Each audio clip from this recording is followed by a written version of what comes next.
पक्का साग आहे ना? हो सादिक भाई एकदम प्युअर साग आहे प्युअर. तशी बात नाही. हा पहिलीच शादी आहे माझी. मग आमच्या काय 4 झाल्यात काय सादिक भाई बोला. दुआ कर, बायकोने परमिशन दिला ना तर अजून एक शादी परत फर्निचर कसं धंदा होईल. काय सादिक भाई पहिले एकीला सांभाळा मग दुसरीला हाना. मला खरं दैवत नाही. बघा तुम्ही मी टेम्पोवाल्याला फोन करून येतो. ठीक आहे.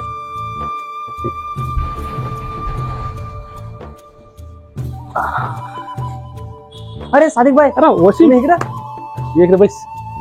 इकडे कसं काय? ये पाऊस बात माझी ऐसा सासऱ्याचा फोन आला होता दुबईशी.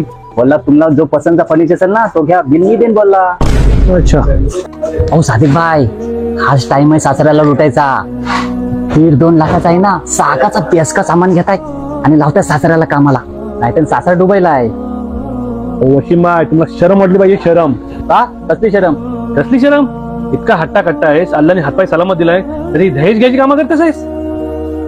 तो बिचारा त्या नवरीचा बापूस आपल्या पोरगीची इज्जती खाते तुम्हाला आपलं बोलला असेल तर जाण थोडं फर्निचर तुम्ही सिलेक्ट करा. तुम्ही म्हणून इतका लुटायचा 2-3 लाखाचं फर्निचर घेता. शरम वाटली पाहिजे तुम्हाला. अहो सादिक भाई अच्छा शरम वाटते मला तुला दोष बोलायला. हा ठीक आहे पाठवून दे जरा लवकर. हा सादिक भाई तुमचा फर्निचर सगळा रेडी झालाय. 4 वाजता तुमच्या घरपोच होईल. ओके. मी चूज केलाय तोच आहे ना? हो हो एकदम तोच आहे आपला सागाचा. ठीक आहे चल. अहो सादिक भाई बात आहे का माझी? चल तोवर चाली दहेज घेतात ते. चल. काहून नाशिर भाई सादिक भाईने कुणाचं फर्निचर नेले नो? कुणाचा काय त्यांचंच सामान नेले. आता डिसेंबरला त्यांची शादी आहे. काय बोलताव काय? मग किती हजाराचं फर्निचर नेले? तो तुम्ही हजाराची बात करता. त्यांनी 3 लाखाचा सामान नेले. 3 लाखाचा?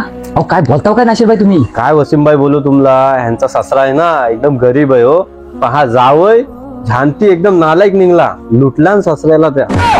अहो काय बोलताव काय? साला मना गाल्या देऊन गेला स्वतः बघा. तो वसीमबाई ही दुनियाची रीत आहे. मी हसताय लोकाला आणि 100 माझ्या नाकाला. किसी गरीब की बेटी से जहेज लेने से बेहतर है कि आप किसी अमीर से भीख मांग लो.